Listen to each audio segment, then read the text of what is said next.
Greetings, AP Scholars. Welcome to Thursday, February 18th. If you are not tuning into Zoom class today, then you are watching this video and walking your way through the lesson for today. Today we're working on what I'm calling straightening out the line of reasoning. And you should use this video in conjunction with the note-taking sheet provided in Schoology, along with a few other materials that you will also find in our folder for this week in Schoology. And I'll ask you every now and then to pause the video to locate one of those materials, review it, and add to your notes a little bit once having viewed and reviewed those documents. So I want to highlight our skill focus for this lesson, which is our AP Skill 5A, which is less important to note.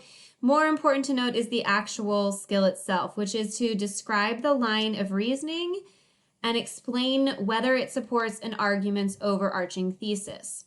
So you have probably seen and heard this term line of reasoning along the way this year, even as recent as in yesterday's video from AP Classroom, but we haven't necessarily addressed this term and this concept head on, which is what we're going to do in the next few days.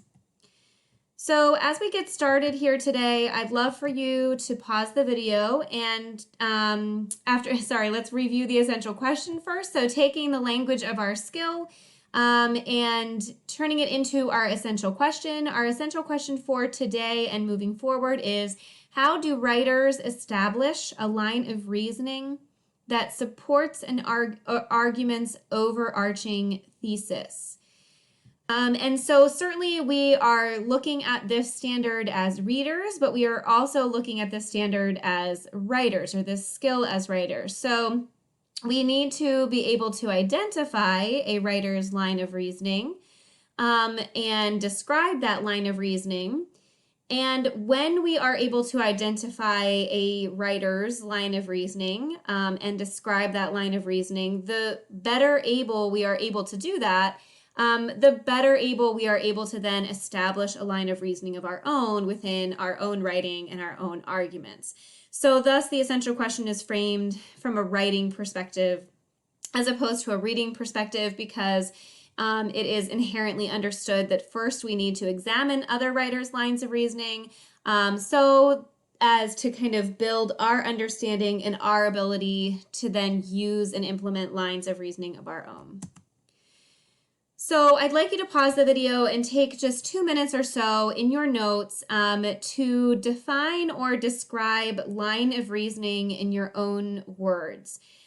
So stick to really truly just your own ideas instead of consulting any resources at this point. Just try to collect your thoughts about what you think line of reasoning means.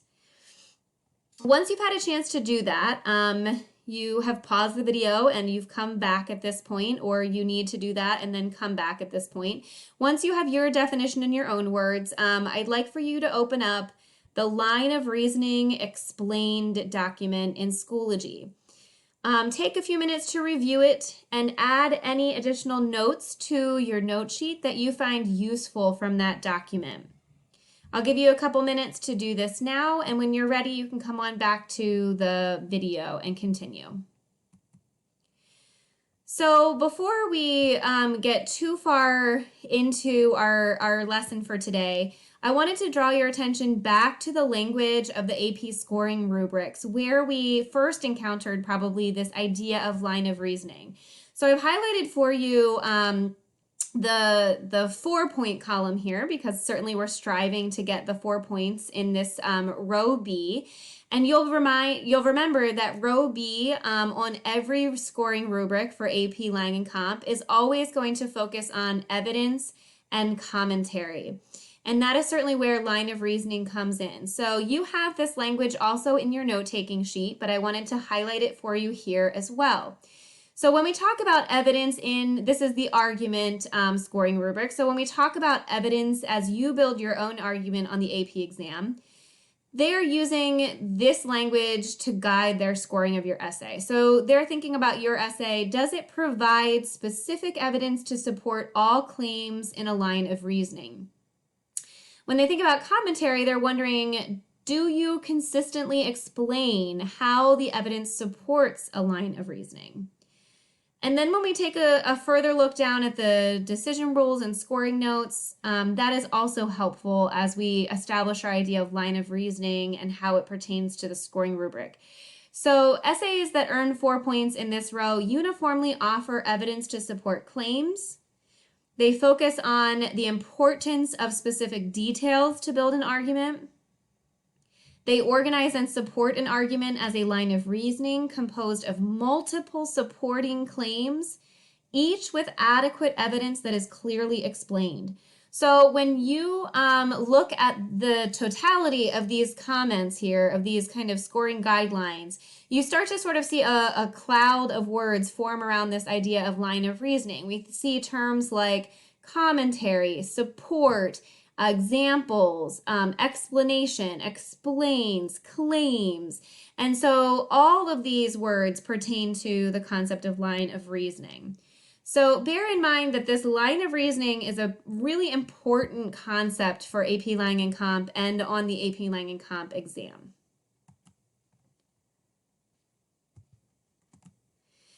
I'm going to ask you to take a minute to view the video that is linked here. The PowerPoint is also in our Schoology folder, so you're going to want to open up the video from that PowerPoint using the link. I'll also link it just right to the page so you can open it up right from the page as well without having to click into the PowerPoint itself. I'd like you to take a few minutes to watch this video. This is Skill 5A Daily Video 1 from AP Classroom. And this video, of course, is going to focus on the skill that we are focusing on, which is, again, to describe the line of reasoning and explain whether it supports an argument's overarching thesis. As you watch the video, I'd like you to jot key ideas and concepts in your notes, paying particular attention to note the definition provided in the video for line of reasoning. So how does the speaker in the AP video define line of reasoning? You're also going to want to compare how that definition and how the definition of the line of reasoning document or provided in the line of reasoning explained document compares to your original definition or conceptualization of what line of reasoning really is. So take a few minutes on your own to pause this video, jump on over to the AP Classroom Skill 5A Daily Video 1. Please view that video and add to your notes as you see fit. When you have concluded that video, you can come on back to this one and pick up where you left off.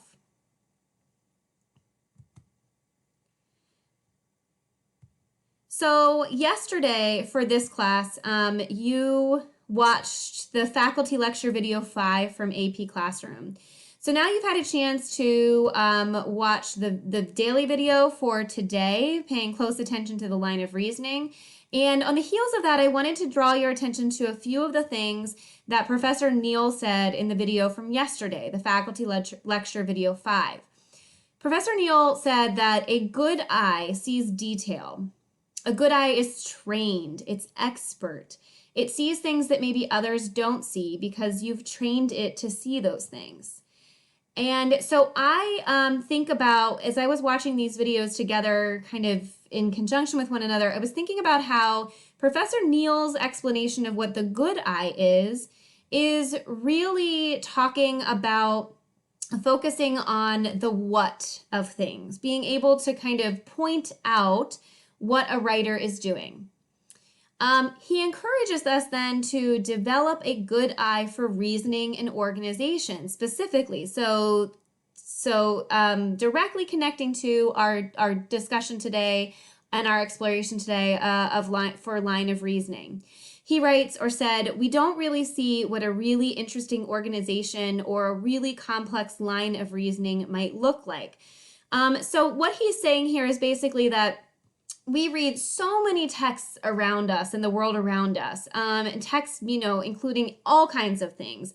So today, later in this lesson, we're going to be focusing on a TED Talk for practice, right? And so what he's saying here is we consume all these different kinds of texts, But oftentimes we don't necessarily pause to think about how the structure or the organization or the presentation of ideas within a text serves to further the speaker's or the writer's message in an effective manner. And that's really what line of reasoning is all about, is trying to think about how the different components and examples and modes of development within an argument or within a text come together to effectively convey an author's or a speaker's intended message.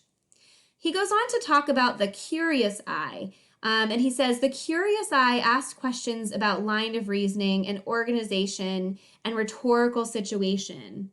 It leads to something that's really important. To me, this really important thing that he is getting at, but that he doesn't actually articulate, is analysis. When you use your good eye, you notice the details, you notice the what. When you use your curious eye, you then continue to ask questions and you look more carefully at those things like the line of reasoning, the organization, and the rhetorical situation. And when you begin to do that, you are beginning to analyze. And that's really what that important thing is.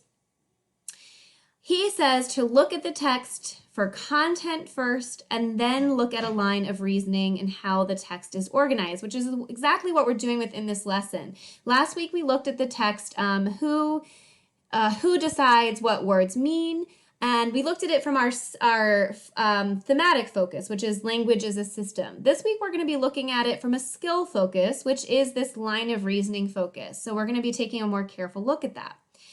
Oftentimes, your English teacher delineates between summary and analysis. And as I thought about the line of reasoning and this good eye and this curious eye, it occurred to me that really we shouldn't be necessarily thinking about this either or idea of summary and analysis, but in fact should be thinking about them together as a complement for one another.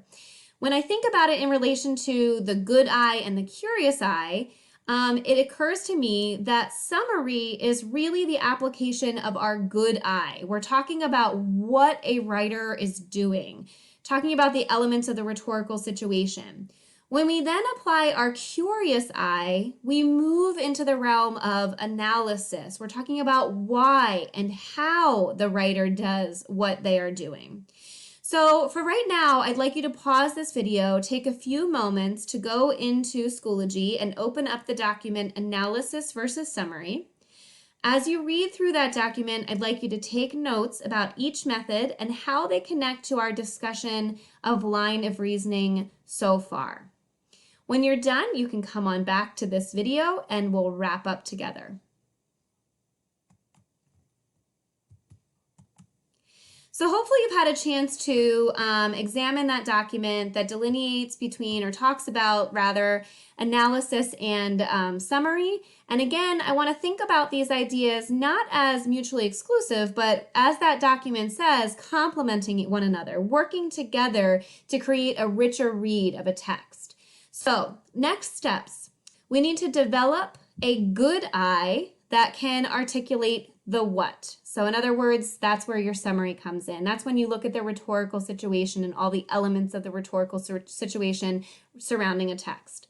We need to hone our curious eye that allows us then to move into that realm of analysis, the how and the why a writer makes the choices they make. And then we have to turn our observation into action by applying these skills to our own writing, even as we continue to observe them in others' writing, which is exactly what we're going to do in the materials and the next steps to follow. So stay tuned for those. Thanks, everyone. Take care.